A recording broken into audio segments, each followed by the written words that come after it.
తీసుకున్నాం కదా.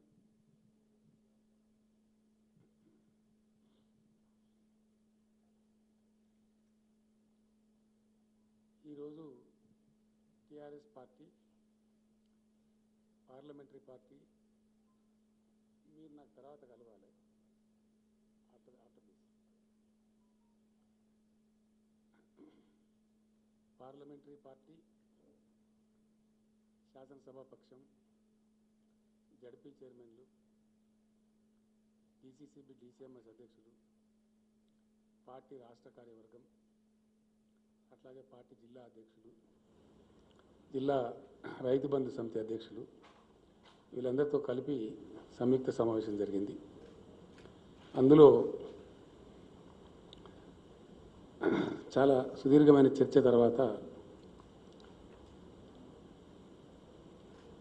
రాష్ట్రంలో పండబోయేటువంటి యాసంగి వరి ధాన్యం మొత్తం కూడా పంజాబ్ తరహాలో కేంద్రం ప్రొక్యూర్మెంట్ చేయాలని చెప్పి కేంద్రాన్ని డిమాండ్ చేస్తూ యునానిమస్గా తీర్మానించడం జరిగింది.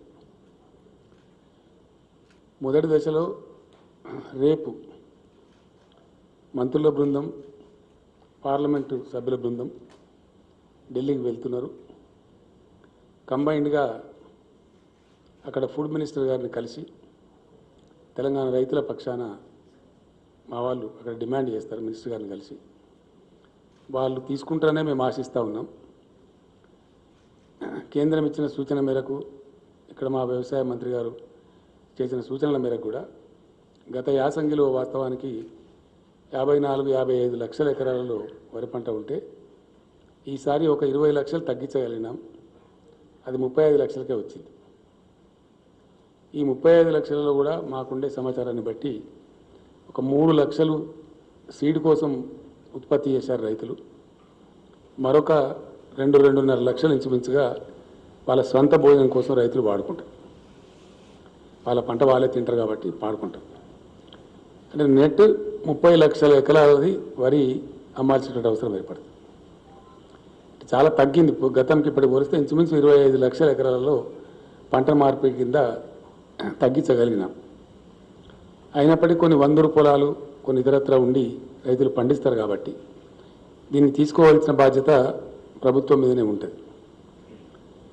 గతంలో కూడా నేను ఒకసారి చెప్పినా మళ్ళా కూడా నేను చెప్తున్నాను. ప్రపంచవ్యాప్తంగా ఆహార రంగంలో ఫుడ్ సెక్యూరిటీ విషయంలో అన్ని దేశాలు కూడా స్వావలంబన ఉండాలని కోరుకుంటాయి. అందుకోసం భారతదేశంలో కూడా ఫుడ్ సెక్టార్ చాలా ఇంపార్టెంట్ సెక్టార్ కాబట్టి ప్రపంచంలోనే పెద్ద జనాభా ఉన్న దేశాలలో భారత్ 2వ స్థానంలో ఉంది. కాబట్టి ఏదైనా ప్రకృతి వైపరీత్యాలు సంభవించి అకాలం లేదా అతివృష్టి వచ్చి ఇబ్బందులు ఏర్పడితే దేశంలో ఆహార కొరత రాకూడదు. ఆ దృష్టితో తెచ్చిందే గతంలో ఫుడ్ సెక్యూరిటీ యాక్ట్. ఈ ఫుడ్ సెక్యూరిటీ యాక్ట్ ద్వారా ఆ బాధ్యతను భారత రాజ్యాంగం కేంద్ర ప్రభుత్వం మీద పెట్టింది. కేంద్రం ధాన్యం సేకరించాలి. ఆ పద్ధతిలో సేకరిస్తూ ఉన్నారు. Minimum 2-3 years buffer stocks maintain చేయాల్సిన బాధ్యత మీదే ఉంటుంది, ప్రభుత్వం మీద ఉంటుంది. ఇందులో కొన్ని సందర్భాలలో ఒకవేళ ఎక్కువ పంట కొద్ది మొత్తంలో వస్తే అది తీసుకొని ప్రాసెస్ చేసి అందులో ఏమైనా ఒక 5,000 కోట్లు 10,000 కోట్లు 20,000 కోట్లు నష్టం వస్తే కేంద్రం భరించాలి. ఎందుకంటే ఆ బాధ్యత కేంద్రం మీద ఉంది కాబట్టి ఆ ప్రాసెస్ చేసేటువంటి పద్ధతి కేంద్రం భరించాలి. ఆ బాధ్యత నుంచి కేంద్రం తప్పించుకోకూడదు. దానికోసం మేము కేంద్రాన్ని చాలా స్పష్టంగా డిమాండ్ చేస్తూ ఉన్నాం. అనేక విషయాలలో ఇప్పుడున్నటువంటి బీజేపీ ప్రభుత్వం Ek Bharat Shreshtha Bharat, 1 nation 1 ration, 1 nation 1 policy అంటారు వాళ్ళు. మరి అట్లనే 1 నేషన్ 1 ప్రొక్యూర్మెంట్ ఉండాలి. ఆహార ధాన్యాల సేకరణ విషయంలో దేశమంతటి కూడా ఒకే పాలసీ ఉండాలి అని మేము కేంద్రాన్ని డిమాండ్ చేస్తూ ఉన్నాం.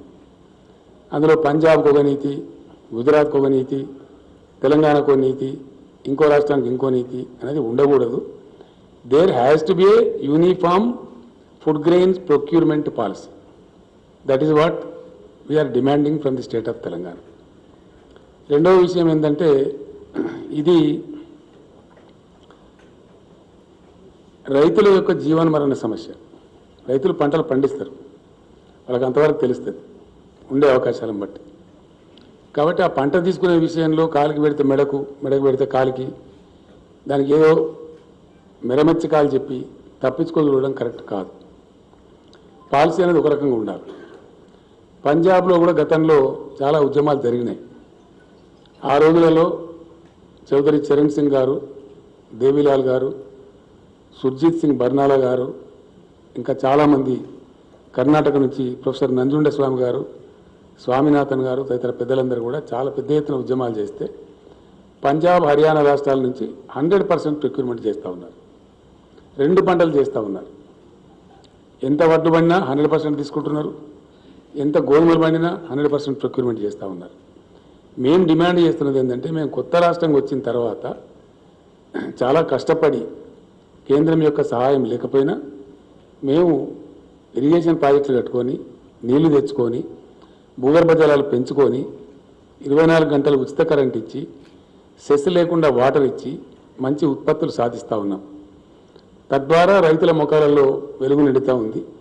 ఆత్మహత్యలు తగ్గిపోయినాయి, వలసలు తగ్గిపోయినాయి, తెలంగాణ ప్రశాంతంగా ఉంది. ఈ ప్రశాంతతను ఇట్లా కంటిన్యూ చేయడానికి, రైతుల యొక్క ఆర్థిక పరిస్థితి మెరుగుపరచడానికి ఈ ధాన్యం సేకరణ విషయంలో, తెలంగాణ విషయంలో గతంలో కూడా కేంద్రం లేనిపోని ఇబ్బందులు పెట్టింది. ఆ రకంగా కాకుండా దయచేసి ఎటువంటి ఇబ్బందులు లేకుండా మొత్తం ఇప్పుడు యాసంగి పంటలో వచ్చే వరి ధాన్యాన్ని కొనుగోలు చేయాలని చెప్పి కేంద్రాన్ని మేము డిమాండ్ చేస్తూ ఉన్నాం. అది ఇక్కడ ఇంకోటి ఏంటంటే, కాలుకు పెడితే మెడకు, మెడకు పెడితే కాలుకు అన్నట్టు కొన్ని మాటలు వాళ్ళు మాట్లాడుతూ ఉన్నారు. అది సమంజసం కాదు. ఈరోజు కూడా ఇంతకుముందే ఢిల్లీలో ఏదో వచ్చినట్టుగా వార్త మాకు వచ్చింది. అది ఎంతవరకు నిజమో మాకు తెలియదు. మేము స్ట్రేట్ అవే ఒకటే డిమాండ్, ఎంఎస్పీ నిర్ణయించేది బియ్యానికి కాదు, ధాన్యానికి. మినిమం సపోర్ట్ ప్రైస్ అనేది వడ్లు కొనడానికి నిర్ణయిస్తుంది ప్రభుత్వం. ఎంఎస్పీ ప్రకారమే పంజాబ్లో మొత్తం మీరు ప్రొక్యూర్ చేస్తున్నారు, దాని తర్వాత మిల్లింగ్ చేసుకుంటున్నారు. అదే పద్ధతిలో మా వడ్లు కూడా మొత్తం ఎంఎస్పీ ద్వారా కొనండి. ఇక దాన్ని రైజ్ చేసుకుంటారా, బాయిల్ రైజ్ చేసుకుంటారా, భాగవతం ఆడించుకుంటారా, అది మీ బాధ్యత. మీకు ఎట్లా పడి ఉంటే అట్లా చేసుకోండి, మీకు ఏది అనుకూలమైతే అది చేసుకోండి. కానీ మీరు బాయిల్ రైస్ చేయాలి, మేము ఎందుకు ఇస్తామండి బాయిల్ రైస్? నాకు అర్థం కాదు, అది మాకేం సంబంధం? You take paddy and pay the MSP, that's all. It's very simple, as you are doing it in Punjab. Nothing plus, nothing minus. Punjab ఎడల ఏ నీతి అయితే అవలంబిస్తున్నారో అదే నీతి మా ఎడల అవలంబించమని కోరుతున్నాం. మేము దాన్ని బాయిల్ చేసి తీసుకుంటారా, మీరు ఇంకోటి చేసుకుంటారా, మీరు చేయించుకోండి, మాకు సంబంధం ఏంది? అసలు మేము ఎందుకు చేయించాలి? What will be our concept? మా దగ్గర ధాన్యం తీసుకోండి ఎంఎస్పీకి, as you are taking in Punjab. దయచేసి ఇందులో ఇది రైతులకు సంబంధించిన సమస్య కాబట్టి, కొత్త రాష్ట్రం కాబట్టి మీ సహకారం లేకున్నా కానీ మేము ఇంత అభివృద్ధి సాధించినాం, ఇంత గొప్ప పని చేసినాం. కాబట్టి దీన్ని హర్షించి, దీన్ని గౌరవించి మీరు యథావిధిగా ధాన్యం తీసుకోవాలి, అందుకు తగిన ఉత్తర్వులు జారీ చేయాలని చెప్పి రేపు మా మినిస్టర్ల బృందం, పార్లమెంట్ సభ్యుల బృందం ముందుగా ఆహార శాఖ మంత్రి గారిని కలుస్తారు, మెమరాండం ఇస్తారు, రిక్వెస్ట్ చేస్తారు. వాళ్ళు సమ్మతిస్తే చాలా సంతోషం. సమ్మతించని పక్షంలో ఎంత పోరాటానికైనా సిద్ధం కావాలని ఈరోజు సమావేశం నిర్ణయించారు. ఈ పోరాటం ఏదో ఆషామాషిగా మాటలు, పేపర్ స్టేట్మెంట్లు అట్లా ఉండదు, యాక్షన్ ఓరియంటెడ్గా ఉంటుంది. డెఫినెట్గా యాక్షన్ ఓరియంటెడ్గా ఉంటుంది. చాలా పెద్ద ఎత్తున ప్రజాస్వామ్యయుతంగా ఆందోళన చేయడం మాకు టీఆర్ఎస్ పార్టీకి, తెలంగాణ ప్రజలకు వెన్నుతో పెట్టిన విద్య. డెఫినెట్గా తెలంగాణ ఉద్యమ స్థాయి ఎంత ఉధృతంగా ఉండేనో అంత ఉధృతంగా పోరాటం చేస్తాం. ఖచ్చితంగా కేంద్రం అల్టిమేట్గా తీసుకునే వరకు విశ్రమించే ప్రశ్న ఉత్పన్నం కానే కాదు. దానిలో భాగంగా రేపు గౌరవ పార్లమెంట్ సభ్యులు, మంత్రివర్యులు ఏదైతే విజ్ఞప్తి చేయబోతున్నారో అదే పద్ధతిలో తెలంగాణలోని యావత్తు గ్రామ పంచాయతీలు తీర్మానాలు చేసి పంపిస్తాం, మండల పరిషత్తులు తీర్మానం చేసి పంపిస్తాం, జిల్లా పరిషత్తులు తీర్మానం చేసి పంపిస్తాం, మున్సిపాలిటీలు, ఇతర సంస్థలు, మార్కెట్ కమిటీలలో కూడా తీర్మానాలు చేసి కూడా ప్రధానమంత్రి గారికి పంపిస్తాం. అప్పటికి వారు తీసుకుంటారని చెప్పి మేము అనుకుంటా ఉన్నాం. అట్లా కాని పక్షంలో మట్టుకు డెఫినెట్గా 100% మేము ఉద్యమిస్తాం, ఎంతకైనా సరే పోరాడతాం. గతంలో పంజాబ్ రైతులు నేర్పించినటువంటి కేంద్ర ప్రభుత్వాలు, అనేక ప్రభుత్వాలు, ఈ పార్టీ ఆ పార్టీ కాదు, చాలా పెద్ద పోరాటాల తర్వాత అక్కడ 100% ప్రొక్యూర్మెంట్ వచ్చింది. ఇక్కడ కూడా మాకు సమాంతరంగా పంజాబ్ మాదిరి 100% ప్రొక్యూర్మెంట్ ఆర్డర్ వచ్చే వరకు మేము పోరాటం చేస్తాం. దాన్ని మాత్రం వదిలిపెట్టే ప్రశ్న ఉత్పన్నం కాదు. అందులో కమ్ వాట్మే ఆ విధంగా మేము ముందుకు పోతాం. ఇది ధాన్యానికి సంబంధించినటువంటి విషయం. రెండవ విషయం ఏంటంటే, మేము హంబుల్గా ఈరోజు అప్పీల్ చేస్తూ ఉన్నాం. మా అప్పీల్ కన్సిడర్ చేస్తారని అనుకుంటా ఉన్నాం. కాదంటే ఇంకా కేంద్ర ప్రభుత్వం కర్మ, మేము చేయగలిగేది ఏం లేదు. రెండవ పాయింట్, రాజకీయంగా కూడా ఇక్కడ జరుగుతున్న పరిణామాలు బాధాకరంగా ఉన్నాయి. సమాజాన్ని డివైడ్ చేసేటువంటి ఒక విషపూరితమైనటువంటి ప్రయత్నాలు చాలా జరుగుతూ ఉన్నాయి, which is not desirable for this country. ఇప్పటికే దేశం ఒక నిర్ణయానికి వచ్చింది క్లియర్గా, చాలా క్లియర్గా. సాంకేతికంగా మేము గెలిచినామని అనుకోవచ్చు. గతంలో జరిగిన విలేకరుల సమావేశంలో కూడా నేను స్పష్టంగా చెప్పిన, ఉత్తరప్రదేశ్లో ఇప్పుడు జరిగే ఎన్నికలలో బీజేపీ బలం తగ్గుతుంది అని నేను చెప్పిన. గతంలో 312 ఉన్నటువంటి రాష్ట్రంలో ఇప్పుడు 255 కొంత పరిమితమైంది. చాలా వరకు తగ్గినాయి సీట్లు, అక్కడ 57 సీట్లు తగ్గినాయి. ఇది దేనికి సంకేతమో బీజేపీ ఆలోచించుకోవాలి. అట్లాగే ఉత్తరాఖండ్లో కూడా గతంలో 57 సీట్లు ఉంటే ఇప్పుడు 47 సీట్లకు పోయింది. అక్కడ కూడా పరిస్థితి దిగజారింది. పంజాబ్ నుంచి అయితే రైతుల ఆక్రోశం ఏ రూపంలో వెలువడిందో అక్కడ తరిమి కొట్టేసినారు. ఈ రకంగా బీజేపీ పరిస్థితి దిగజారిపోతూ ఉంది. ఇది స్పష్టమైనటువంటి పరిస్థితి కనపడతా ఉంది. అదే పద్ధతులలో చాలా క్లియర్గా దేశం ఒక నిర్ణయానికి వచ్చింది. ఎందుకంటే 8 సంవత్సరాలు గడిచిపోయింది భారతీయ జనతా పార్టీ ప్రభుత్వం వచ్చి. ఏదైనా మంచి పని చేయాలంటే, దేశానికి ఏదైనా కొత్తగా ఏర్పాటు చేయాలంటే, నవీన పద్ధతిలో అద్భుతమైన ఆవిష్కరణలు జరగాలంటే 8 సంవత్సరాలు చాలా ఎక్కువ సమయం, ఆల్మోస్ట్ 80% టైం 2 టర్మ్స్లో. ఇంకా అయిపోయింది, వీళ్ళు ఏమి చెయ్యరనేది తెలిపోయింది. వీళ్ళు ఎందుకంటే ఒక్కటి కొత్త ప్రాజెక్టు కట్టలేదు ఈ దేశంలో, ఒక కొత్త ఫ్యాక్టరీ పెట్టలే. It's a hard fact. Now country is coming to a decision that this batch should go. ఈ దేశం బాగుపడాలంటే, కొత్తదనం రావాలంటే, దేశం అభివృద్ధి పదంలో ముందుకు పోవాలంటే ఈ ప్రభుత్వం పోవాలని ఒక నిర్ణయానికి వచ్చింది. ఆ రకంగా దేశంలో ఫలితాలు కూడా కనపడతా ఉన్నాయి. ఎందుకంటే వీళ్ళు చేసింది ఏమి లేదని తెలిసిపోయింది. నేను మొన్న అసెంబ్లీలో కూడా చెప్పడం జరిగింది, యూపీఏ గవర్నమెంట్ బాగలేదని తీసేసి బీజేపీ పార్టీకి అధికారం ఇస్తే అంతకన్నా అధ్వానమైన పరిస్థితులు ఇప్పుడు దాపరించినాయి. ఆ రోజు ఉన్నదానికంటే పరిస్థితులు అన్ని రంగాలలో దిగజారిపోయినాయి. ఒకటి రంగం, 2 రంగాలు కాదు.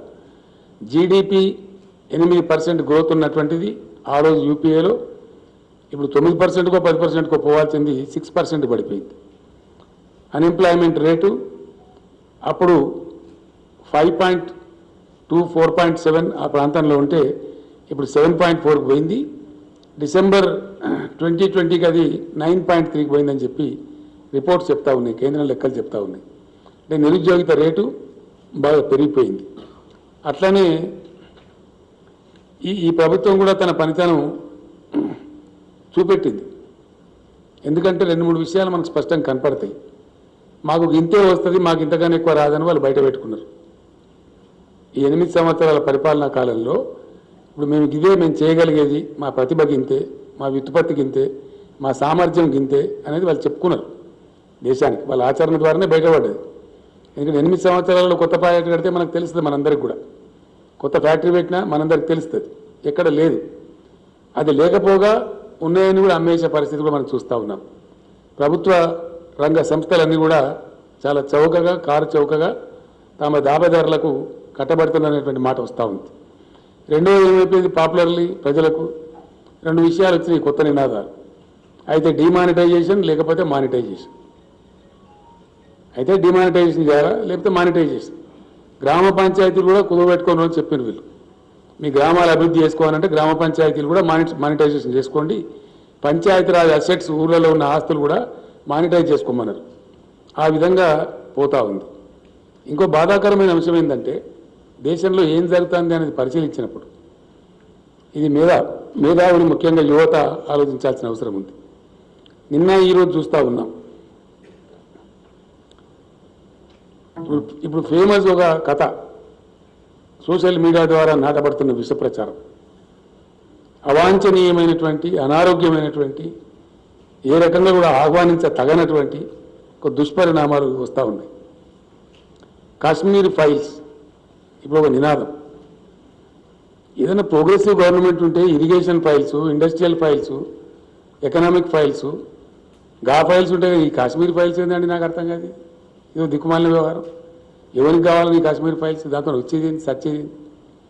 ఢిల్లీలో ఆ కాశ్మీర్ పండిట్లో చెప్తున్నారు, మాకు జరిగినటువంటి దీన్ని ఓట్ల రూపంలో సొమ్ము చేసుకున్న ఒక దుర్మార్గమైన ప్రక్రియ ఈ ప్రచారం.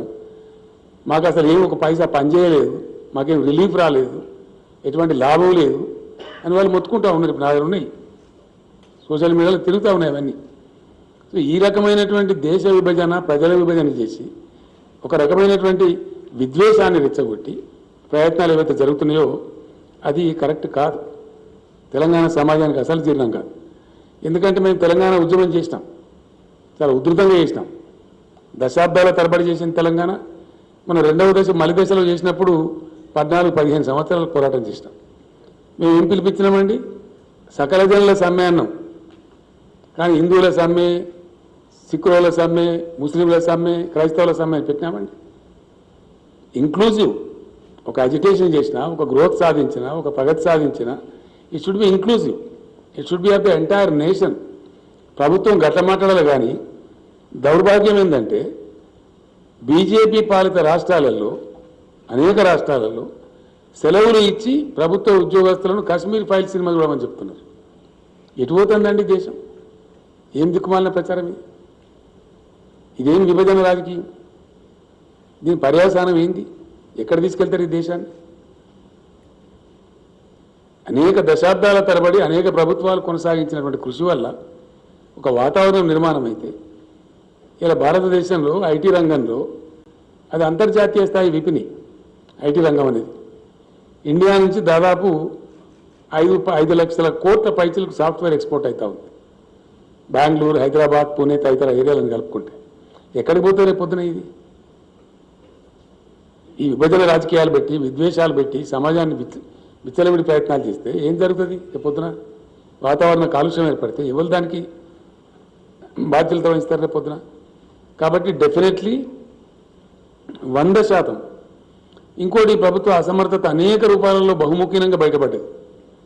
కరోనా వస్తే దాన్ని ట్యాకిల్ చేయడంలో చాలా ఘోరంగా విఫలమైంది కేంద్ర ప్రభుత్వం, చాలా ఘోరంగా.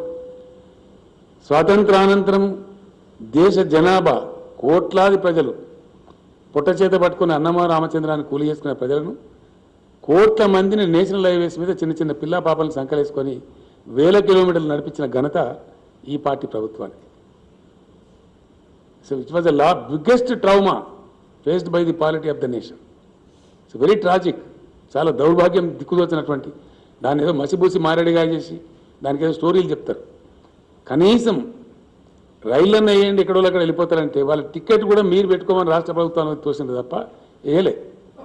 బాధ్యత ఉన్నట్టు కనిపించదు ఎక్కడ కూడా. ఇటువంటి చర్యలు అద్భుతమైనటువంటి మనందరం కూడా గంగాజలం అని ఎంతో ప్రేమతోని ఎంతో పవిత్రంగా భావించే గంగానదిలో కూడా 100,000 శవాలు తేలేటట్టు చేసినటువంటి ప్రభుత్వం ఈ ప్రభుత్వం. It's a fact. దీన్ని దాసలేరు. ఎన్ని ప్రయత్నాలు చేసినా, ఎన్ని మెరమెచ్చకాలు చెప్పినా, ఎన్ని ఉల్టా పాటలు మాట్లాడినా ఇవి దాసలేరు కదా. ఇవన్నీ వాస్తవాలు.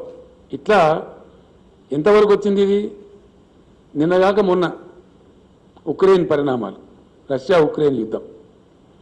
ఒక 20,000 మంది పిల్లలుంటే వాళ్ళని తేలే. ఎంబసీని షిఫ్ట్ చేసినారు నెల ముందు, కానీ పిల్లల్ని షిఫ్ట్ చేయలే, అలర్ట్ చేయలే.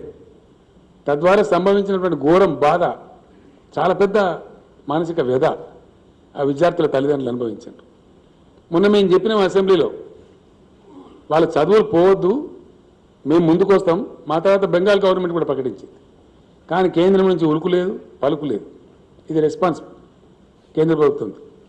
అంటే ఇట్లా ఏ రకంగా చూసినా మాకు ఎంతసేపు కాశ్మీర్ ఫైల్స్, విద్వేషాలు ప్రవేశపెట్టడం, సమానంగా విడదీయడం మాకు ఇంతే శాతం అవుతుందని చెప్పగా చెప్తున్నారు.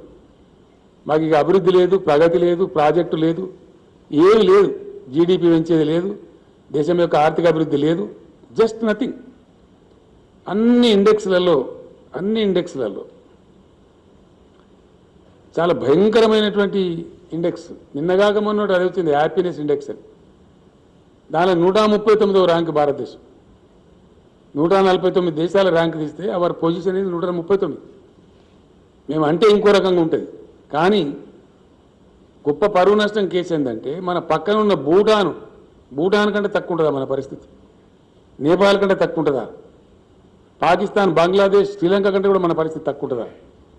స్పష్టంగా కనపడుతున్నాయి ఇవన్నీ ఇండెక్స్లు. మేము చెప్తలేం. ఇంటర్నేషనల్ బెంచ్ మార్క్స్లో ఎప్పటి నుంచో దశాబ్దాల నుంచి వరల్డ్ బ్యాంక్ కావచ్చు, ఇంకోలు కావచ్చు చేస్తూ ఉన్నారు. యూత్ అన్ఎంప్లాయ్మెంట్ ఇండెక్స్లో లాస్ట్ బట్ 1 ర్యాంక్లో ఉన్నాం మనం.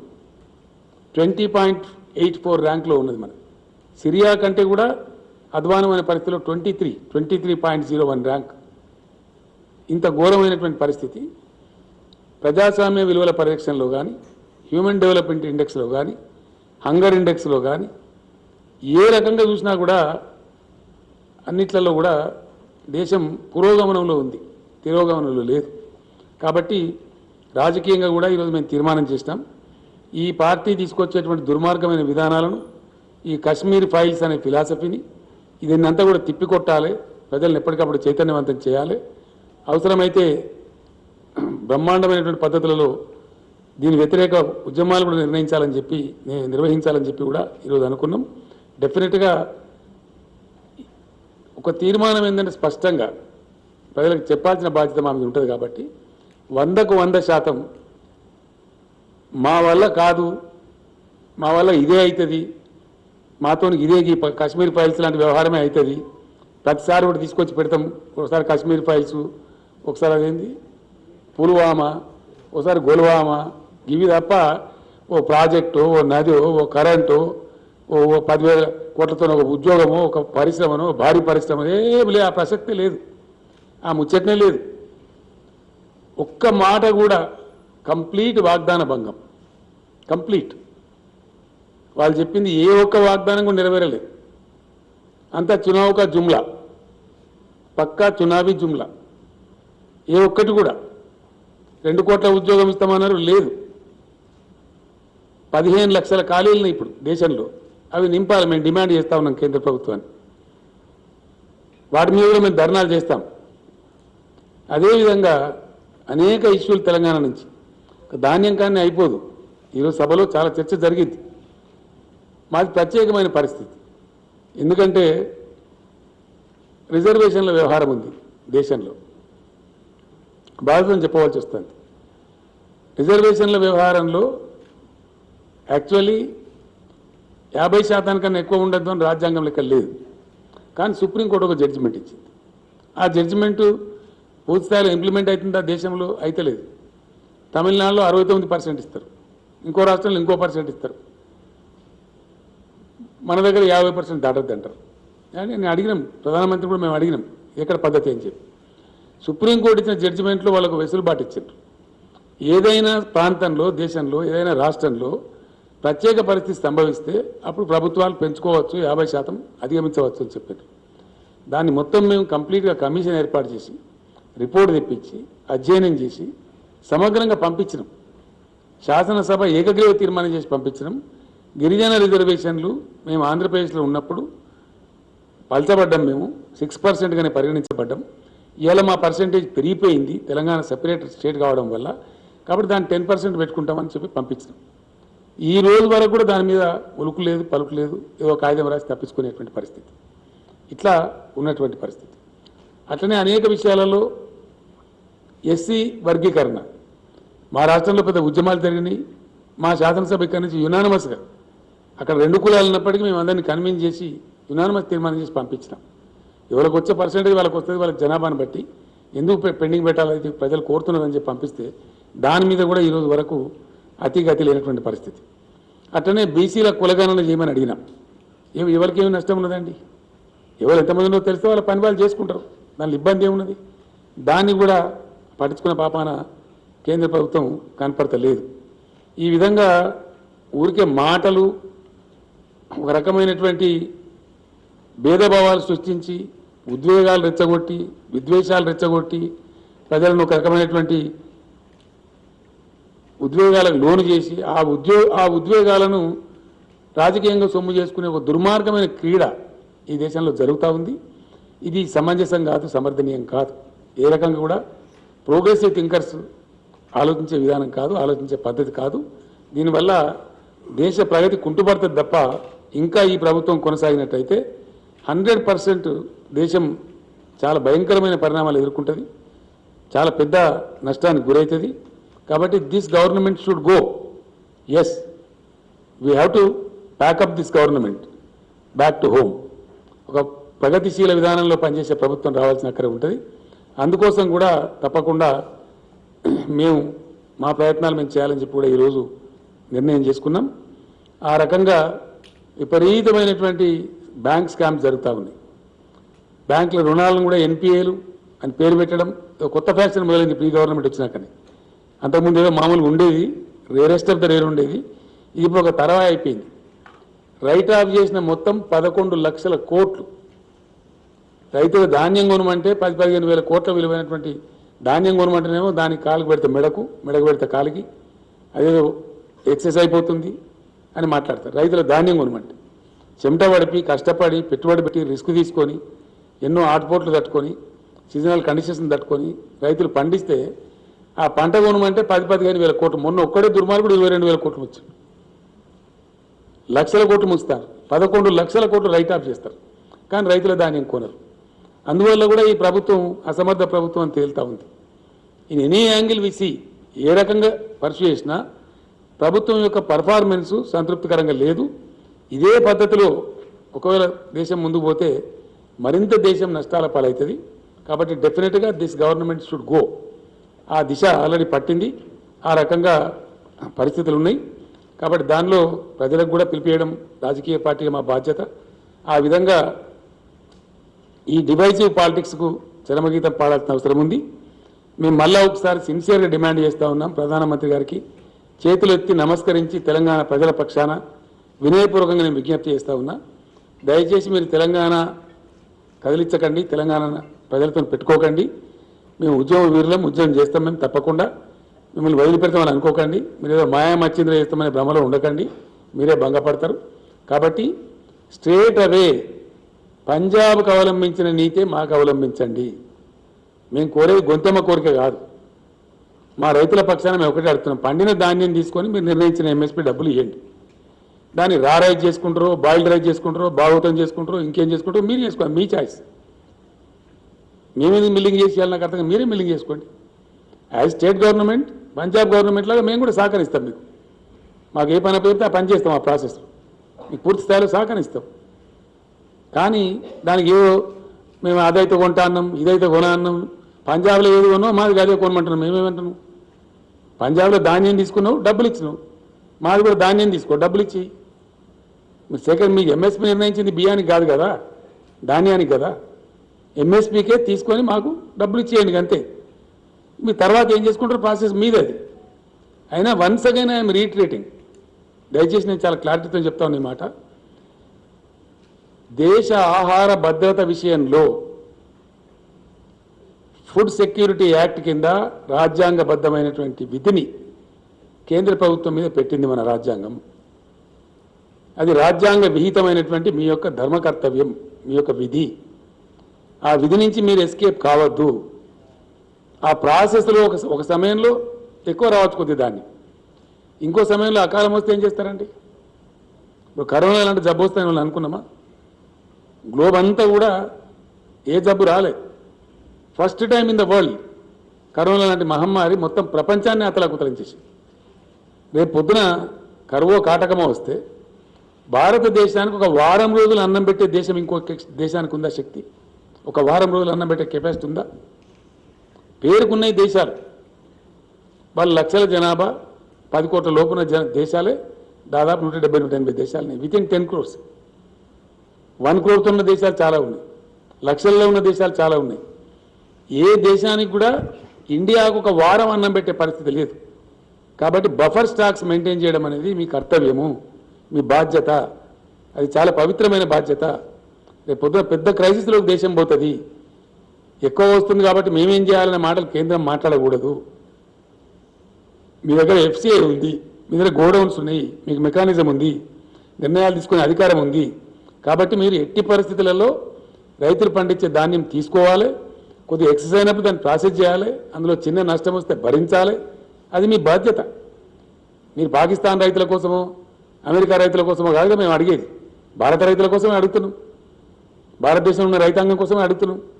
దాని మీద పాలసీ చేంజ్ చేయాలా? ఎస్, ఓకే, మీరు పెట్టండి. అన్ని రాష్ట్రాల ముఖ్యమంత్రులను పిలవండి, అగ్రికల్చర్ మినిస్టర్లను పిలవండి, క్లారియాను ఖాళీ చేయండి, దేశాన్ని పంటల కాలనీల కింద విభజించండి, గైడెన్స్ చేయండి. దాన్ని మేము కూడా ఫాలో చేస్తాం అందరితో పాటు. కానీ అది ఏం లేకుండా ఆఫీసాటుగా మేము ఒక దగ్గర తీసుకుంటాం, ఇంకో దగ్గర తీసుకుంటాం అంటే మీ ఇష్టం వచ్చినట్టు చేయడానికి లేదు. ఇది ప్రజాస్వామ్యం. ప్రజలకు హక్కులు ఉంటాయి, అడిగే హక్కులు ఉంటాయి, పోరాడే హక్కులు ఉంటాయి.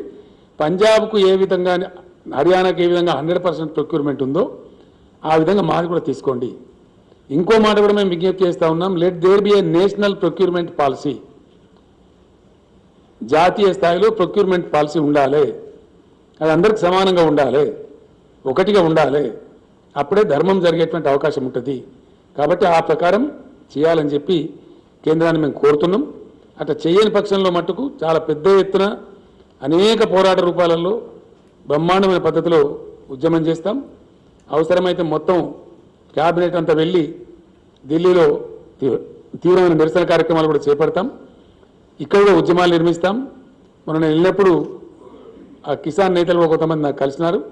తప్పకుండా మేము కూడా వస్తాం సార్, పార్టిసిపేట్ అవుతామని చెప్పినారు. జాతీయ స్థాయికి ఉద్యమాన్ని తీసుకొని పోతాం. కేంద్రాన్ని ఈరోజు ఇంకో డిమాండ్ కూడా నేను చేస్తూ ఉన్నా. దేశంలో ఇప్పటి వరకు అందరికి రాజ్యాంగ రక్షణలు ఉన్నాయి, కానీ దేశానికి అన్నం పెట్టే రైతులకు ఇలా కాన్స్టిట్యూషనల్ సేఫ్టీ లేదు. ఎస్, డెఫినెట్గా ఈ దేశంలో అది రావాల్సిన అవసరం ఉంది. Let there be constitutional safety for the farmers. किसान के लिए संवैधानिक रक्षा की जरूरत है. किसानों का हकों को संविधान में शामिल किया जाए. हमारे पार्टी की तरफ से हम डिमांड कर रहे हैं, किसानों को बचाने के लिए, किसानों का गौरव बढ़ाने के लिए, किसानों को आत्मनिर्भर बनाने के लिए किसानों को संविधान रक्षा चाहिए. ये हमारा डिमांड है केंद्र सरकार के साथ. ये कोई उल्टा सुल्टा डिमांड नहीं है. इसीलिए हम कह रहे हैं कि किसानों को संवैधानिक रक्षा दो. एमएसपी के लिए हो, प्रोक्योरमेंट के लिए हो, पैदावारी के लिए हो, किसी भी चीज के लिए हो, let there be a constitutional coverage, constitutional safety to the farmers. I appeal to the Honorable Prime Minister. I appeal to the Food Minister. If you are farmer loving government, now prove your integrity. Come forward. Take the farmers into the constitutional net. Constitutional protection ఇవ్వండి. ఆ రకంగా రాజ్యాంగ సవరణ చేయండి. మీకు చిత్తశుద్ధి ఉంటే ఇదే పార్లమెంట్లో పెట్టండి కాన్స్టిట్యూషనల్ అమెండ్మెంట్కు. మా పార్టీ సపోర్ట్ చేస్తాం, దేశమంతా కూడా సపోర్ట్ చేస్తారు, హర్షిస్తారు. ఆ రకంగా చేయాలని కూడా మేము కోరుతా ఉన్నాం. Thank you. అది ఏ పర్సెంట్ మాకు సంబంధం లేదు. నువ్వు ధాన్యం తీసుకో, ఈ నీకు ఎట్లా మంచిదే అట్లా చేసుకో, మాకెందుకు ఆ బాధ. మాకు నేను ఏమంటున్నా అంటే ఒకటే మా సింపుల్ ముచ్చట, పంజాబ్లో వడ్లు కొన్నావు, మావి కూడా వడ్లు కొని డబ్బులు ఇక అంతే. ఆ బియ్యం కథ దయ్యం కథ మాకెందుకండి, మాకెందుకండి. Why do I bother for that? As you have done in Punjab, do it in Telangana, that's all.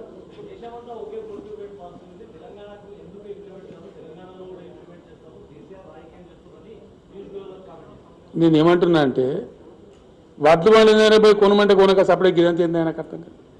Comment ఏంది, మూమెంట్ ఏంది. కేసీఆర్ కామెంట్ చేయకుండా చేయరాదు, వడ్లు కొంటే అయిపోయాయి. చక్కగా మాట చెప్పరాదు. అరే యాసంగిలో పండే ధాన్యం అంతా కొంటామని చెప్పి నేను పోయి పూల బొకే బ్రహ్మాండంగా ఇచ్చి ఆయనకు దండ వేసి దండం పెట్టి వస్తా, కడప తల పెట్టమంటే పోయి పెడతా. ఈ కదా ఇవన్నీ మెరమెచ్చకాలి ఎందుకే, సింపుల్ మాట. దేశంలో ప్రొక్యూర్మెంట్ ఉంది, సంతోషం. అట్లే మాది కొనమని మేము అంటున్నాం. ఏమంటున్నాం మేము? మాకేం సంబంధం అదంతా?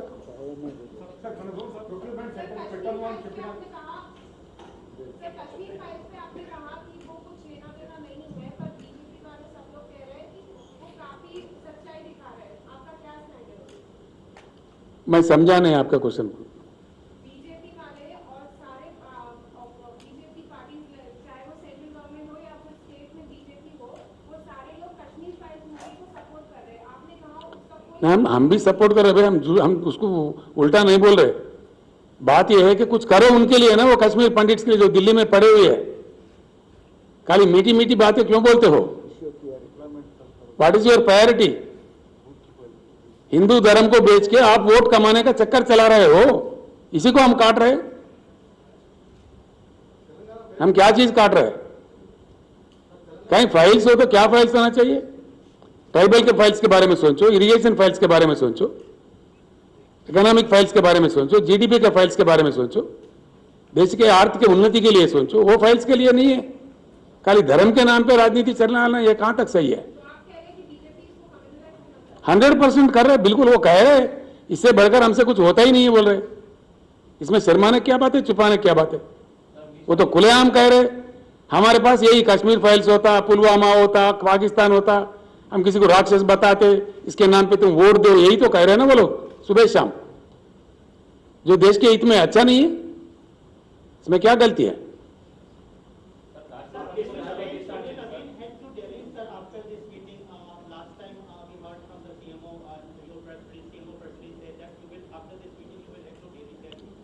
First of all, our minister's delegation, along with the agriculture minister and civil supplies minister, along with our honorable members, will go and meet Mr. Piyush Goyal.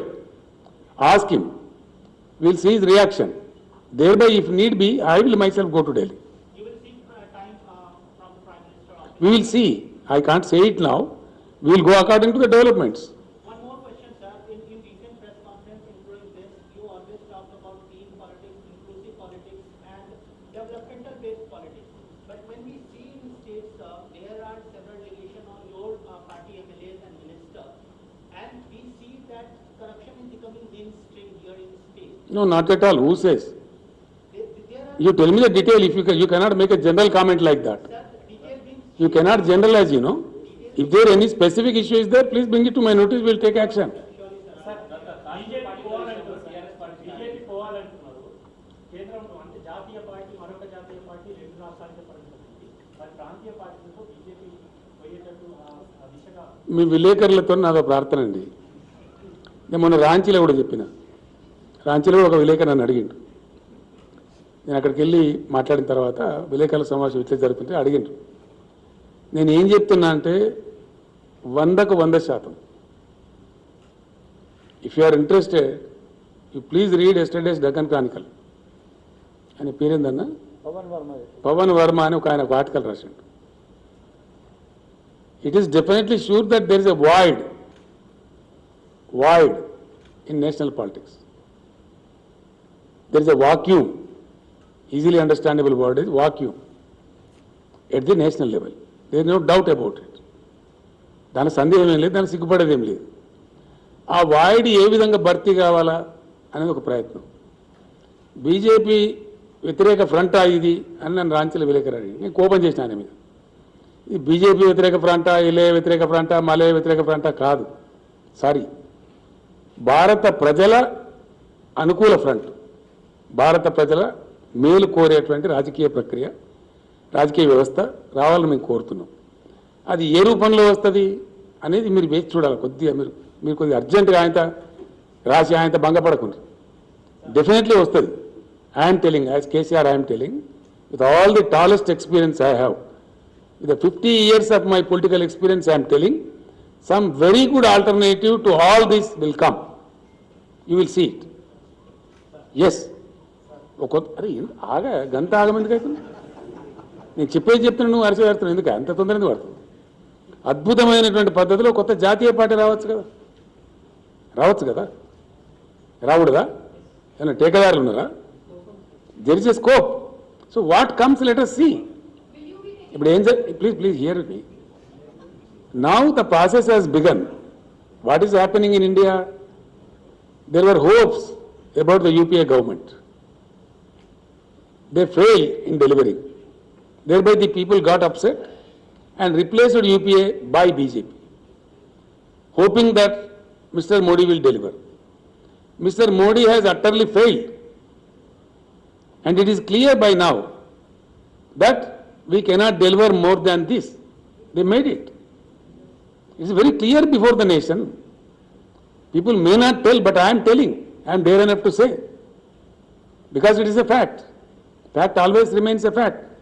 Fact can never be undermined. మేము ఇంతకన్నా ఇంకా మీకు delivery చేయలేము అని ఇప్పుడున్న ప్రభుత్వం తేటతెల్లంగా చెప్పింది మనకు. లాస్ట్ మీటింగ్లో నేను చెప్పిన, కొందరు గ్రహించవచ్చు, కొందరు గ్రహించకపోవచ్చు. 8 బడ్జెట్లు ప్రవేశపెట్టబడ్డాయి.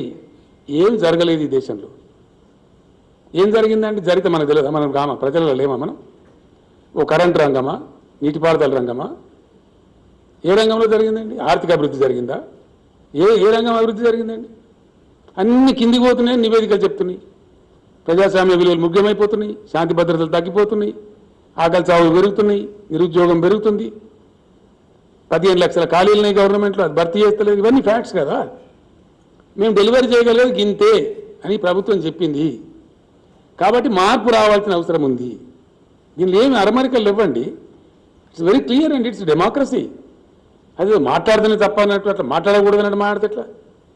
తప్పకుండా ఈ దేశంలో పరివర్తన రావాల్సిన అవసరం ఉంది, భారీ పరివర్తన రావాల్సిన అవసరం ఉంది, స్ట్రక్చరల్ చేంజెస్ రావాల్సిన అవసరం ఉంది. ఎస్, డెఫినెట్గా చాలా స్ట్రక్చరల్ చేంజెస్ రావాలా. 75 సంవత్సరాలలో కూడా చాలా అనామలీస్ ఉన్నాయి, చాలా అనామలీస్ పెండింగ్లో ఉన్నాయి, చాలా విషయాలు ఉన్నాయి. అవన్నీ చర్చకు పెడితే వస్తాయి అవన్నీ. కాబట్టి ఇప్పుడు దేశం అర్థం చేసుకున్నది. UPA has miserably failed, it was replaced by BJP and BJP has more miserably failed. UPA కన్నా అధ్వానంగా ఫెయిల్ అయిపోయింది. ఫెయిల్ కావడమే కాకుండా వీళ్ళు విద్వేష రాజకీయాలు తెస్తున్నారు.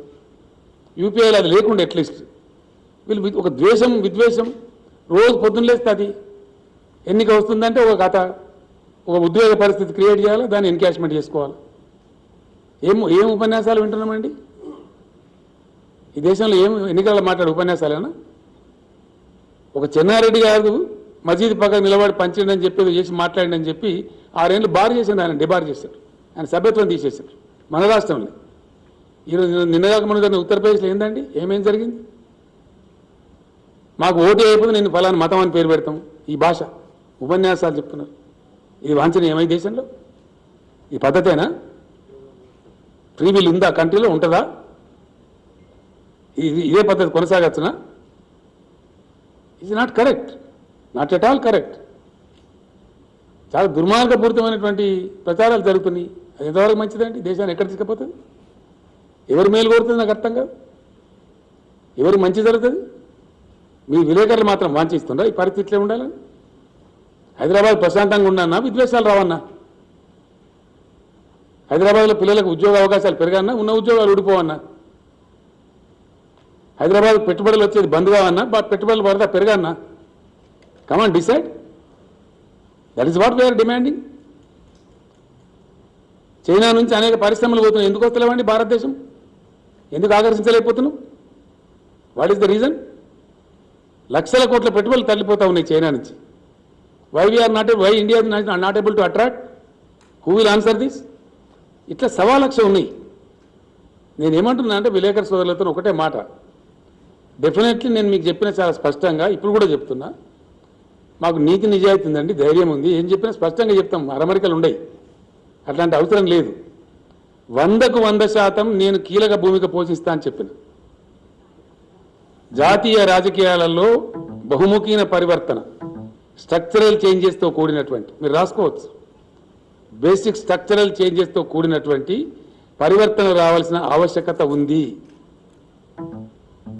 मैं हिंदी में भी बोलूंगा हमारे हिंदी मित्रों के लिए कि इस देश में भारी परिवर्तन आने की बहुत ही जरूरत है, इसलिए कि यूपीए सरकार से निराश होकर हम जिस ढंग से बीजेपी को जिताए हैं, उन्होंने बता चुका है उनका रंग, उनका डिलीवरी क्या है, उनका कैपेसिटी क्या है, ये देश के सामने आ चुका है. और दूसरा एक बुरा चीज आ रहा है, कश्मीर भावुक बना के लोगों को धर्म को बेच के वोट कमाने का एक राजनीति साफ दिखने को मिल रहा है. हर चुनाव के दरमियान कुछ ना कुछ आ जाता है, कुछ एक तमाशा करते हैं, कुछ एक ड्रामा करते हैं. ये बात ठीक नहीं है. और दूसरा बात यह है कि भाजपा सरकार के 8 साल का सरकार में किस चीज में देश की उन्नति हुई है, किस चीज में? कोई एक चीज बताते मुझे। सारे इंडेक्स देखिए, केंद्र सरकार के आंकड़े देखिए। हम ये बात छुपा के थोड़ी बोल रहे हैं। ये बात सही है कि हमारा बहुत अच्छा तरक्की हुआ, विकास हुआ तेलंगाना में। देश के विकास नहीं होने की वजह से हम भी मारे गए, तेलंगाना भी मारा गया। मैंने असेंबली में भी कह दिया ये बात कि 11.5 लाख का हमारा जीएसडीपी है। हमारे बराबर का भी अगर केंद्र का परफॉर्मेंस रहता तो हमारा जीएसडीपी 14.5 लाख करोड़ होना चाहिए था। 3 लाख करोड़ का नष्ट हुआ केंद्र के नाकामी से, केंद्र के नॉन परफॉर्मेंस से। Yes, I am telling this as a chief minister, as an authority. It's a fact. దేశం నష్టపోతా ఉంది, మేము నష్టపోయినాం. కాబట్టి మార్పు రావాలి, పరివర్తన జరగాలి, తప్పకుండా ప్రయత్నం జరగాలని కోరుతా ఉన్నాం. ఆ ప్రయత్నం ఏంటి? ఆ ప్రయత్నంలో కేసీఆర్ అద్భుతమైన పాత్ర పోషిస్తాడు. అందులో ఎవరికి అనుమానమే అవసరం లేదు. కొంతమంది పాపం వాళ్ళోళ్ళు వీళ్ళోళ్ళు నియాల కొన్ని ఏంటి అవి సోషల్ మీడియా యూట్యూబ్ ఛానల్ మధ్య వాళ్ళోళ్ళు వీళ్ళోళ్ళు మీ మీద ఇన్కమ్ ట్యాక్స్ దాడులు చేస్తారు, ఈడీ దాడులు చేస్తారు. ఈడీ కాకపోతే బోడీ దాడులు చేస్తారు. ఎవరంటే నాకు అర్థం కాదు. ఎవరు భయపడతారా? ఈ బ్లాక్ మెయిల్ రాజకీయాలు భయపడతారా? కేసీఆర్ ఇట్లా ఈ ఈడీలకు బోడీలకు ఇన్కమ్ ట్యాక్స్లకు భయపడేదైతే మేము 15 ఏళ్ళు ఉద్యమం చేద్దామా? తెలంగాణ ఉద్యమం మేమే భయపడేది. ఈ ఈడీ దాడులని, సిబిఐ దాడులని, తోక దాడులని బెదిరిస్తే కేసీఆర్ భయపడతాడా? Is it the way? Is this a propaganda? These things do not work everywhere. Sorry, దొంగలు లంగలు భయంకరంగా కరప్షన్ చేసే వాళ్ళు, స్కామ్స్టర్స్ వాళ్ళు భయపడతారు. మేమేం భయపడతామని నాకు అర్థం కాదు. నో వే, ఈ కేరే పిన్ ఇష్యూ కాదు కదా అది.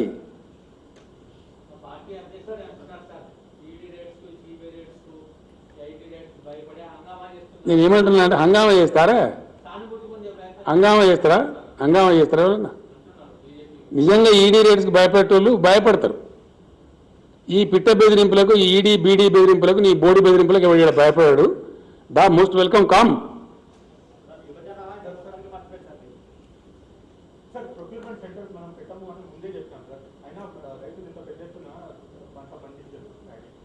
అందుకే కొనమంటున్నావు రాహుల్. మేమే రైతులను పంట తగ్గించే కోసం చెప్తాం కదా. పంట తగ్గించినాం కదా 20 లక్షల ఎకరాలు. ఏవో డిస్కరేజ్డ్ 20 lakh acres తగ్గింది. ఈ మాత్రం వచ్చింది కాబట్టి కొనమంటున్నాం. ఏమన్నా దాంట్లో పెద్ద బ్రహ్మ పదార్థం.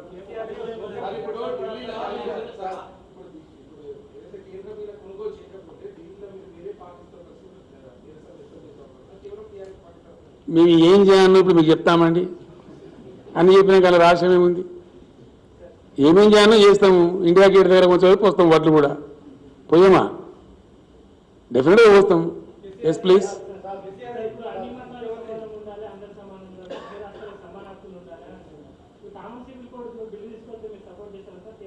అది వచ్చినప్పుడు ఆలోచిస్తాం. ఇప్పుడు ఎందుకు లేనిది నువ్వు ఒకటి కాల్పనిక విషయాలు ఎందుకండి? వచ్చినప్పుడు మాట్లాడదాం. ఏమండి ఇవే విషయాలు. రైతులకు రాజ్యాంగపరమైన రక్షణలు రావాలి. దానికోసం అద్భుతమైన రైతు ఉద్యమాలు నిర్మించాలని నేను వాళ్ళకి సలహా ఇచ్చిన. వాళ్ళు నాకు ధన్యవాదాలు చెప్పారు. దానికోసం రచన కూడా జరుగుతూ ఉంది. మోడీ ప్రభుత్వాన్ని నిద్రపోనీయము. రైతులకు రాజ్యాంగ రక్షణ వచ్చేటువంటి ప్రభుత్వం రావాలి దేశంలో.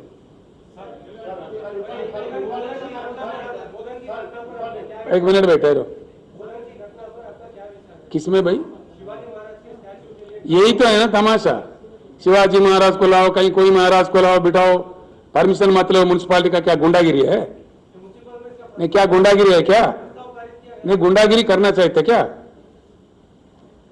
कहीं कोई चीज लाओ, रखो, खड़ा करो, हंगामा करो, ये तमाशा है क्या? कौन मना करता? शिवाजी महाराज का कौन रिस्पेक्ट नहीं करता इस देश में? सबसे ज्यादा आदर हम करते हैं. क्यों नहीं करेंगे? बाज़ाब्ता लो, परमिशन लेकर रखो. 6 फीट का नहीं तो 60 फीट का रखो. कौन मना कर रहा है? शिवाजी महाराज के नाम पे राजनीति मत करो. शिवाजी अगर रहता तो खुदकुशी कर लेता इस पे. हम यही बोल रहे हैं कि शिवाजी महाराज, ये महाराज, वो महाराज का नाम लेके राजनीति क्यों करते हो? दम है तो there are much deeper issues which are of most public importance, public concern. देश में गरीबी है, उसके बारे में बात करो। देश का बेरोजगारी के बारे में बात करो। देश का जीडीपी मारा गया है, उसके लिए बात करो। उसके लिए क्यों बात नहीं करते? वहां आवाज नहीं आता। ఒకరు వాళ్ళకు పూర్తి స్థాయిలో న్యాయం చేయాలి.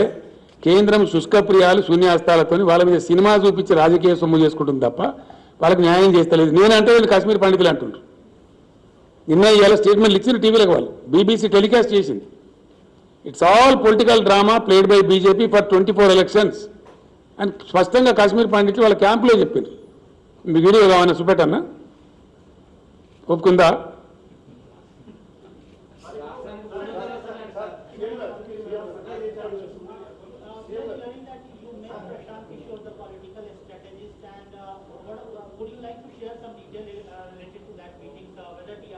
ऐसा है, हम कोई काम करते हैं ना खुल के करते हैं, चोरी छुपे नहीं करते, ठीक है? प्रशांत किशोर से मेरा पूरा चर्चा हो रहा है. पूरे देश में परिवर्तन लाने के लिए प्रशांत किशोर मेरे साथ मिलकर काम कर रहे हैं. इसमें किसको क्या अड़चन है? क्या अड़चन है भाई? क्यों रो रहे? प्रशांत किशोर को बम जैसा देख रहे? क्या बात है? इतना डर क्यों लग रहा है प्रशांत किशोर से? यस, प्रशांत किशोर मातो కలిసి పని చేస్తున్నాడు, తప్పేందండి? చేయకూడదా? ప్రశాంత్ కిషోర్ దగ్గర ఓ ఆర్ట్ ఉంది. ఆయన డీప్గా సర్వే చేసి చెప్తాడు, పీపుల్స్ పల్స్ పట్టుకుంటాడు. అయిపోయాక సంస్థ పెట్టిండు బాధ్యతగా. ఆయన ఏమైనా రహస్యమా? మళ్ళీ ఎట్లంటే నేను ఏమంటున్నా అంటే ఆయన ఏమైనా రహస్యమా? హరే రామచంద్ర, నేను చెప్పనియో కాదు, తొందర ఎందుకు కొడతా? అంత ఆగమాగం ఎందుకు? ప్రశాంత్ కిషోర్ అతను కలిసి పనిచేసినప్పుడు దేశం గురించి పనిచేస్తాడు, తెలంగాణ గురించి పనిచేయడా? ఇదేం అమాయకత్వమే? మొత్తం కలిసి పనిచేస్తాం కదా, అంత కంబైండ్. తెలంగాణ దేశం నుంచి వేరే ఉన్నదే. ఎంటైర్ దేశం గురించి ఆలోచన చేసినప్పుడు దానిలో తెలంగాణ కూడా అంతర్భాగం ఉంటుంది కదా ఆటోమేటిక్గా. किसको? उसका अपमान कर रहे हैं आप ये भी बोल सकते हैं ना 3000 करोड़ दिया. प्रशांत किशोर का रेट गंवा रहे हैं आप अननेसेसरली. 300 बोलकर उनका इज्जत खराब कर रहे हैं आप. क्या बात है भाई?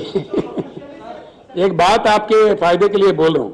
It is for your benefit I am telling, for benefit of all the friends also. Prashant Kishor is my best friend for the last 7-8 years. One must know it. Done? और याद रखिए, प्रशांत किशोर अपने जिंदगी में कहीं पैसे लेके काम नहीं करता. Please take it from me. He never works. He is not a paid worker.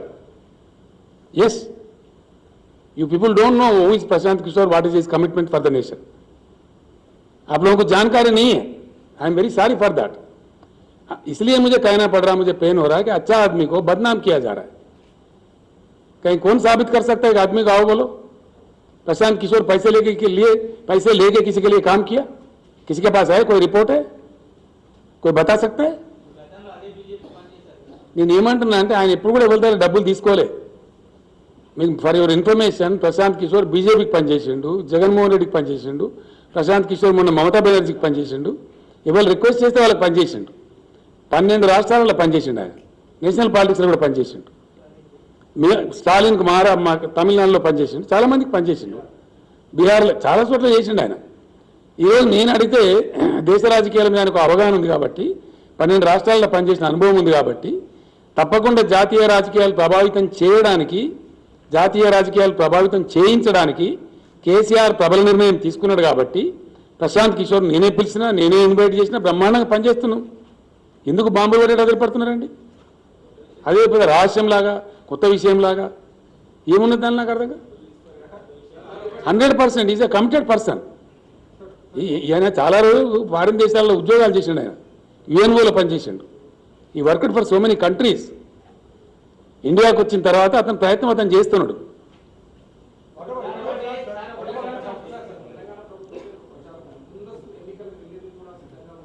నేను ఏమంటున్నా అంటే, మేము స్పష్టంగా ఉంటాం, అస్పష్టంగా ఉండం. 600 ముందస్తు ఎన్నికలకు వెళ్ళే ప్రశ్న లేదని మొన్ననే చెప్పిన నేను, మళ్ళీ ఇప్పుడు కూడా చెప్తున్నా. పోయినసారి నేను అసెంబ్లీని డిజాల్వ్ చేసిపోయినా, అది కూడా చెప్తున్నా. Yes there was a need at that time. ఎందుకు? మేము ప్రారంభించిన పథకాలు, మేము ప్రారంభించిన ప్రాజెక్టులు మళ్ళా మేమే ఉండి పూర్తి చేయాల్సిన అవసరం ఉండే కాబట్టి, మళ్ళా టీఆర్ఎస్ గవర్నమెంట్ ఖచ్చితంగా రావాల్సిన అవసరం ఉండే కాబట్టి కరెక్ట్ టైంలో నేను ఇంటెలిజెంట్గా డెసిషన్ తీసుకొని I came back with 88 seats. Right? ఇప్పుడు ఆ అవసరమే లేదు, అన్ని పరిపూర్ణంగా కంప్లీట్ అవుతున్నాయి. ఇప్పుడు పాలమూరు ఎత్తిపోతల పథకం కంప్లీట్ కావాలి, సీతారామ పథకం కంప్లీట్ కావాలి, మేము పెట్టిన లిఫ్ట్ ఇరిగేషన్ స్కీములు కంప్లీట్ కావాలి, తెలంగాణ ఇంకా ధాన్యం ఎక్కువ పండించాలి, తెలంగాణకు ఇంకా ఐటీ పెట్టుబడులు ఎక్కువ రావాలి, ఇంకా పరిశ్రమల పెట్టుబడులు రావాలి. ఆ ప్రయత్నాలు మా టర్మ్ ఎండ్ దాకా కూడా ఇప్పుడు కొనసాగిస్తాం, మధ్యలో భంగం చెయ్యం. రైట్? ఎవరైనా ఆసుకుంటే అట్లా అనుకుంటే పాపం తెలియక తెలియలేక అనుకుంటే మేమేం చేయలేము. ఆ మాట్లాడేటోళ్ళు కూడా ఎందుకు కొరగాని వాళ్ళు ఇక్కడ ఏ రకం కూడా ఏమి స్థాయి లేని వాళ్ళు, వాళ్ళకి ఇక్కడ పాత్ర లేదు, మను లేదు, నెత్తి లేదు, కత్తి లేదు, ఊరికే ఏదో అరుస్తూ ఉంటారు బదాల మీద. దాన్ని మేము పడుచుకోన్నా, ఎవడో ఏదో కలగాని చెప్పుకుంటారు. ఎల్లుండి ఎలక్షన్ అంతా తయారుగా అవుతుంది, అట్లా అవుతుందా? నాకు అర్థం కాదు.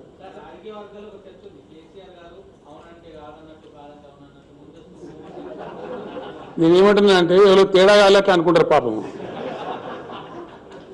ఆలోచన తక్కువ వాళ్ళు, అవగాహన తక్కువ వాళ్ళు అట్లా అనుకుంటారు, అంతే కదా. కేసీఆర్ ఎప్పుడు మోసం చేయడు కదా. కేసీఆర్ ఏం చెప్తారో అదే చేస్తారు. డెఫినెట్గా ఏం చెప్పినామో అదే చేసినాం, ఇప్పుడు కూడా ఏం చెప్పినామో అదే చేస్తాం. ఏందండి? రిపోర్ట్ కాదండి, ఒక సెంటర్ స్ప్రెడ్ ఐటమ్.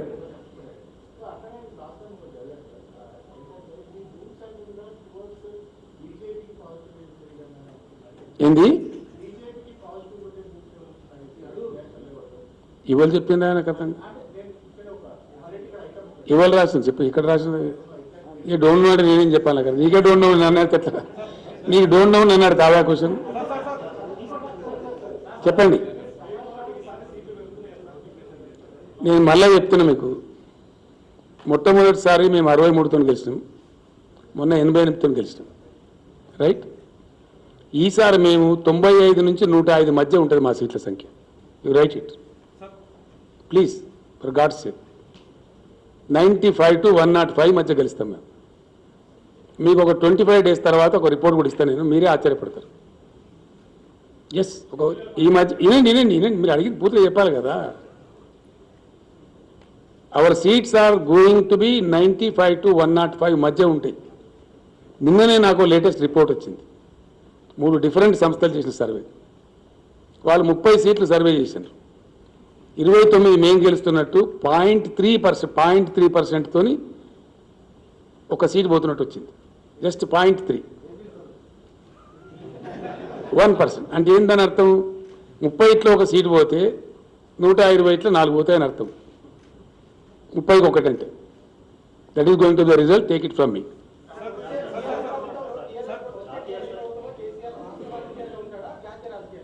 అది ఎట్లా సమయం నిర్ణయిస్తుంది కదా. కేసీఆర్ ఎక్కడ అవసరం పడితే అక్కడ పోతాడు కదా. టీఆర్ఎస్ ప్రభుత్వం ఉంటుంది guarantee.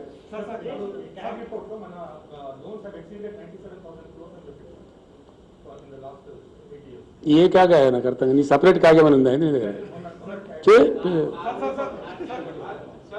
We are much below the allowed 25%. I made it very clear in the state assembly.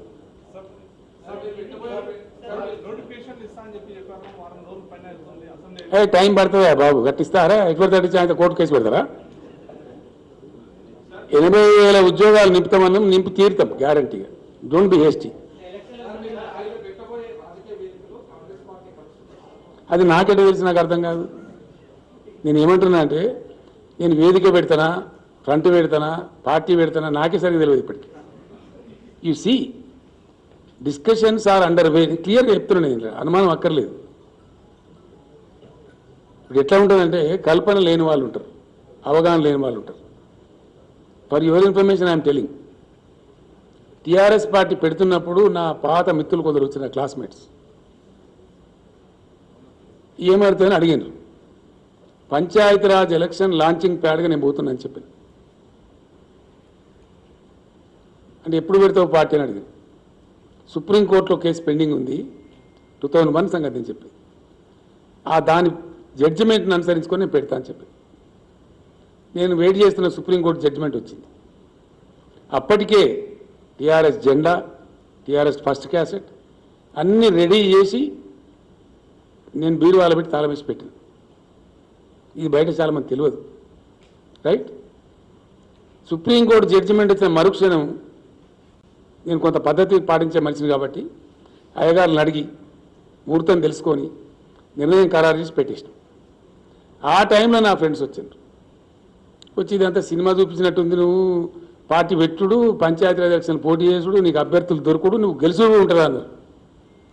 అంటే నేను చెప్పిన పాలిటిక్స్లో ఎప్పుడు కూడా పనిచేసేది ఏంటి? Trend, situation and equation. మీరు ఏమైనా రాసుకుంటారంటే రాసుకోండి. పాలిటిక్స్లో ఆల్వేస్ అన్నిటికన్నా ఎక్కువ ప్రభావితం చూపించేది trend and equation and situation. ఈ మూడు ఉంటే దానికి ఒక ఆర్టికులేటర్ మ్యాచ్ అయింది అనుకో. Exactly that was what the result of TRS in Panchayati Raj elections. 2 జిల్లా పరిషత్తులు గెలిచింది 45 రోజుల లోపల. 100 మండలాలు గెలిచినాం, 3000 సర్పంచులు గెలిచినాం, 1142 ఎంపీటీసీలు గెలిచినాం. మీరు సాక్షి దానికి. డన్. ఇప్పుడు కూడా గట్లే ఉంటుంది, ఆగమాగం వద్దు. ఏం జరుగుతుందో మీరు చూస్తారు. See there are much deeper issues I'm telling my friends. చాలా చాలా ఉన్నాయి సమస్యలు, దేశంకు అవగాహన లేని ఉన్నాయి, దేశాన్ని ఎట్లా గోల్మాలు దింపినో ఉన్నాయి. ఈ 75 ఏళ్లలో ఎంత అజ్ఞానంలో దేశాన్ని పెట్టినటువంటి ఇష్యూలు ఉన్నాయి. చాలా పరిశాన్ అవుతారు మీరు అవి బయటకు వచ్చినాడు. కాబట్టి తొందరద్దు. Things are under way, things are under process. ఆ ప్రాసెస్ జరుగుతుంది తప్పకుండా. తప్పకుండా 2024లో సంపూర్ణ క్రాంతి వైపు భారతదేశం రాస్తా చేసుకుంటుంది.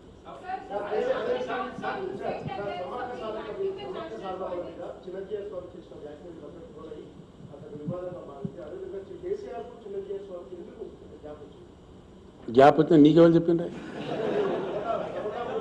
నీకెవరు చెప్పింది నాకు అర్థం కాదు. విచిత్రంగా లేని గ్యాప్ నువ్వెట్లా మాట్లాడుతుంది? ఊహించుకొని నువ్వు గ్యాస్ పెట్టుకొని నన్ను అడిగితే నేనేం చెప్పాలా? ఇట్స్ చాలా హంబగా అండి. Sorry, I don't answer the silly questions. నేను ఏమంటున్నా జిఆర్ సార్ అడిగినందుకు కొంచెం నన్ను ఎట్లా అడతావా? You don't ask me please.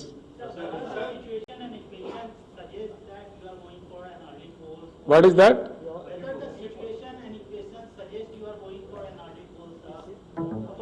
I said it very clearly, abundantly, no.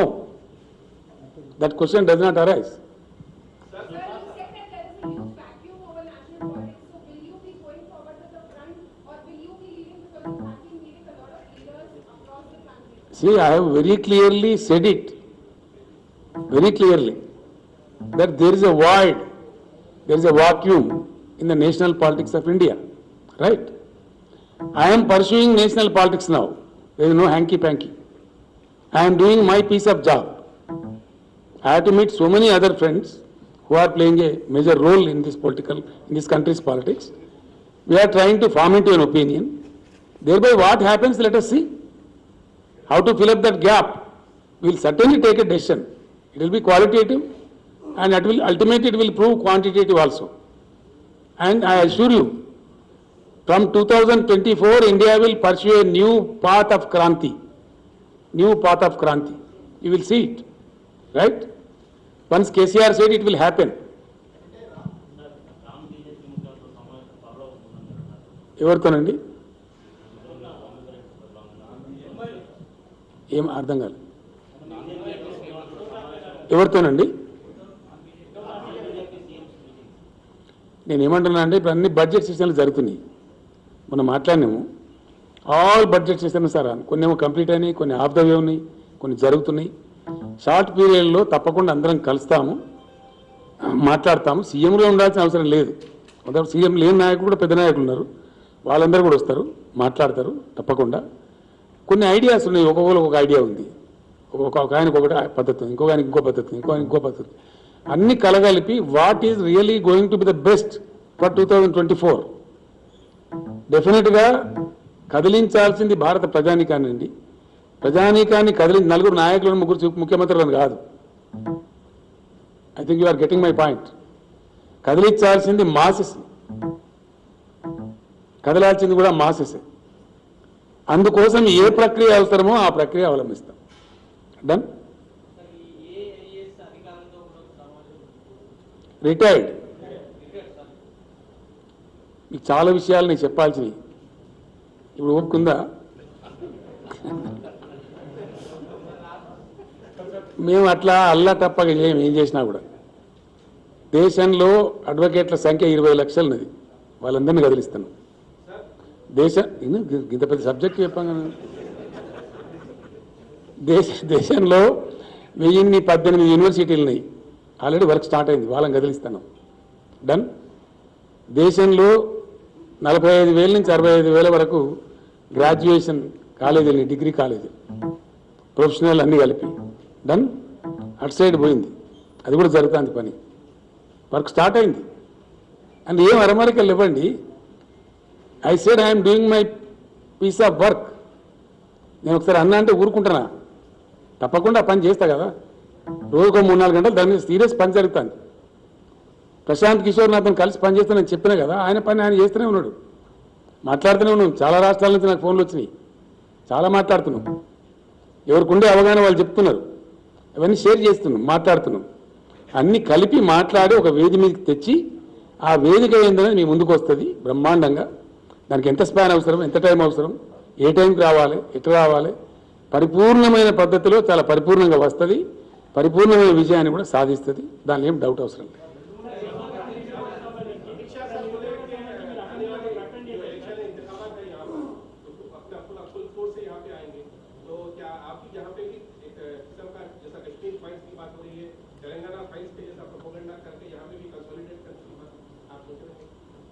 समझ में नहीं आया मेरी बात.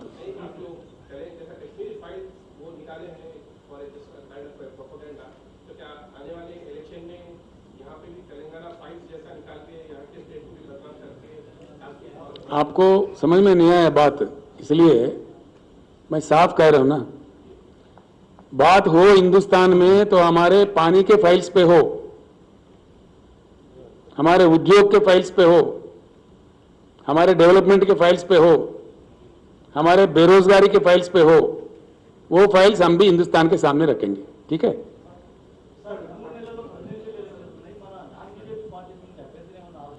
ఇప్పటికి చేయలేదు. అట్లాంటి ప్రస్తావన వస్తే ఆలోచిస్తాం. ఎక్కడండి? Most welcome. ఒక అరవింద్ కేజ్రీవాల్ ఎందుక ఇంకా కేంద్ర మంత్రి అని మాకేమైనా యునానిమస్ వస్తుందా? రాహుల్ మేము కూడా కొట్లాడకి వెళ్ళిపోతాయి కదా ఎలక్షన్.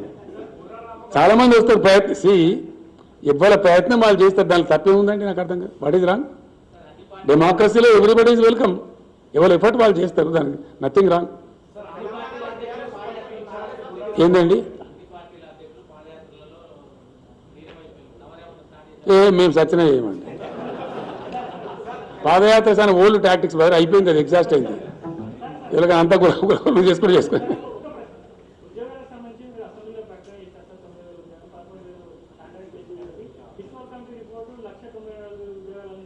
అది తప్పని చెప్పినాం కదండి. క్లియర్గా చెప్పినాం కదా. తప్పు అని చెప్పినాం. అది క్లియర్గా చెప్పినాం. మేము మళ్ళీ వచ్చినట్టు దానికి అర్థమే లేదు. మీకు అర్థం కాలే ఒక పాయింట్. అది కూడా చెప్తాను. నేను చెప్పాల్సిన అవసరం ఉందని చెప్తున్నాను. మంచి క్వశ్చన్ అడిగి మీరు థ్యాంక్స్ ఫర్ యువర్ క్వశ్చన్. వాస్తవానికి ఉద్యోగాలు అతి ఎక్కువ లభించేది ప్రైవేట్ సెక్టర్, అతి తక్కువ ఉండేది గవర్నమెంట్ సెక్టర్లో. కాకపోతే ఇక్కడ పోటీ పడతారు. గవర్నమెంట్ ఉద్యోగం అయితే భద్రత ఉంటుంది, మంచిగా ఉంటుంది, గౌరవం ఉంటుంది అని పోటీ పడతారు. అందరు ఛాన్స్ తీసుకుంటారు. అందరికీ రావు. ఇప్పుడు హైదరాబాద్ ఇండస్ట్రీలో పనిచేసే ఉద్యోగస్తులు ఎంత, మన సర్కార్లో పనిచేసే వాళ్ళు ఎంత, హైదరాబాద్ ఐటీలో పనిచేసే వాళ్ళ సంఖ్య ఎంత, మన గవర్నమెంట్ సంఖ్య ఎంత. కాబట్టి గవర్నమెంట్లో ఉండే ఉద్యోగాలు వస్తుందనే ఆశతోని యువత టైం వేస్ట్ చేసుకోకుండా ఉండడానికి మేము కొత్త ప్రక్రియ తెచ్చినాం. ఇప్పుడు హెల్దీ ప్రక్రియ. ఇవన్నీ ఎవరు పడితే వాళ్ళు రాజకీయ నాయకులు, రాజకీయ పార్టీలు ఇష్టం వచ్చినట్టు మాట్లాడతారు. ఇన్ని కాలనీ అన్ని కాలనీ అని మాట్లాడతారు. అది దాన్ని నలిఫై చేయడానికి, యువతను ఆ భ్రమంలో నుంచి తీసి పాజిటివ్ డైరెక్షన్లో పెట్టడానికి వాళ్ళు సరైన ఒక డెసిషన్ తీసుకోవడానికి వీలుగా ఉండాలని చెప్పి ఇప్పుడు ఎన్ని ఉత్పన్నమైనాయో అన్ని ఖాళీలు ఇచ్చినాం, నోటిఫై చేస్తున్నాం. 2, కొన్ని 9th షెడ్యూల్ సంస్థలు, 10th షెడ్యూల్ సంస్థలు ఆంధ్రాతో వివాదంలో ఉన్నాయి. అవి ఒకసారి పరిష్కారం అయితే ఆడ కూడా వస్తే 5,000 10,000 వస్తే రావచ్చు. అవి కూడా నోటిఫై చేస్తాం. దాని తదనంతరం మేము స్పష్టమైన ఆదేశాలు ఇచ్చినాం. నేను ఒక్కరిని చేయలేదు, క్యాబినెట్గా ఇచ్చినాం, చీఫ్ సెక్రటరీకి ఆదేశం ఇచ్చినాం, అన్ని శాఖల సెక్రటరీలకు ఇచ్చినాం. ఎవ్రీ ఇయర్ ఉద్యోగ క్యాలెండర్ పెట్టాలి, ఏ సంవత్సరం కాలే ఆ సంవత్సరమే నింపేయాలి, అది ఏదన్నా కానీ. 2, స్కూల్స్ విషయంలో కూడా కొన్ని తప్పుడు ప్రచారాలు చేస్తున్నారు, కొన్ని అపోహలు సృష్టిస్తున్నారు. రేషనలైజేషన్ ఆఫ్ స్కూల్స్ అంటే దానిలో కొన్ని స్కూల్స్ మూస్తారని, కొన్ని తోరిస్తారని, కొన్ని ఖతం చేస్తారని ఏదో పిచ్చి పిచ్చి అపోహలు కలిగిస్తున్నారు. We're not going to do that. Yes, we're going to rationalize. ఏం చెప్పిన నేను ప్రతి పాఠశాలలో కూడా మనం చెప్పిన నేను క్లియర్గా స్పష్టంగా మేము ఇచ్చిన ఆదేశం ఏంటంటే విద్యాశాఖ మంత్రి గారికి, సెక్రటరీ గారికి ప్లస్ చీఫ్ సెక్రటరీకి చెప్పినాం. ప్రతి పాఠశాలలో ఉండాల్సిన ఫ్యాకల్టీ లెక్కల సార్ ఉండాలి, సైన్స్ సార్ ఉండాలి, తెలుగు సార్ ఉండాలి, ఏమేమి సబ్జెక్ట్ టీచర్ ఉంటారో అది that is the real rationalization. విద్యార్థులకు చక్కటి మంచి విద్య అందితే ఇంగ్లీష్ మీడియం కూడా స్టార్ట్ చేస్తున్నాం కాబట్టి వాళ్ళ పాపం వాళ్ళు బ్రతుకుతారు. మంచి విద్య వస్తే, మంచి విద్య రావాలంటే అరకొరగా ఉండొద్దు. ప్రతి పాఠశాలలో కూడా అన్ని సబ్జెక్టు టీచర్లు ఉంటాడు, రేషనలైజ్ చేయండి. కావాలంటే ఇంకో 10,000 టీచర్ పోస్టులు తీసుకోమని చెప్పినాం. You take another 10,000 teacher post, but 100% అన్ని స్కూళ్ళల్లో ప్రతి సబ్జెక్టు టీచర్ ఉండాలి. జర్నలిస్టులతో నా రిక్వెస్ట్, అక్కడ లేకపోతే మీరు నా దృష్టికి రావాలి దయచేసి. రాబోయే 2-3 నెలల్లో ఈ రిక్రూట్మెంట్ అయిపోయిన తర్వాత నెక్స్ట్ అకాడమిక్ ఇయర్ నుంచి ఖచ్చితంగా రేషనలైజేషన్ ఏంది, అన్ని పాఠశాలలలో అన్ని సబ్జెక్టుల టీచర్ల నుండి పరిపుష్టమైన విద్య చెప్పాలి, చక్కటి విద్య చెప్పాలి. దానికోసం ఇంకో 10,000 ఉద్యోగాలను ఇస్తామని చెప్పిన, ఇంకో 10,000 టీచర్ పోస్టులు కావాలని ఇస్తాం, కానీ తీసుకోండి, చేయండి, చక్కగా నడపండి అని చెప్పినాం. That kind of rationalization also will take place. Thank you.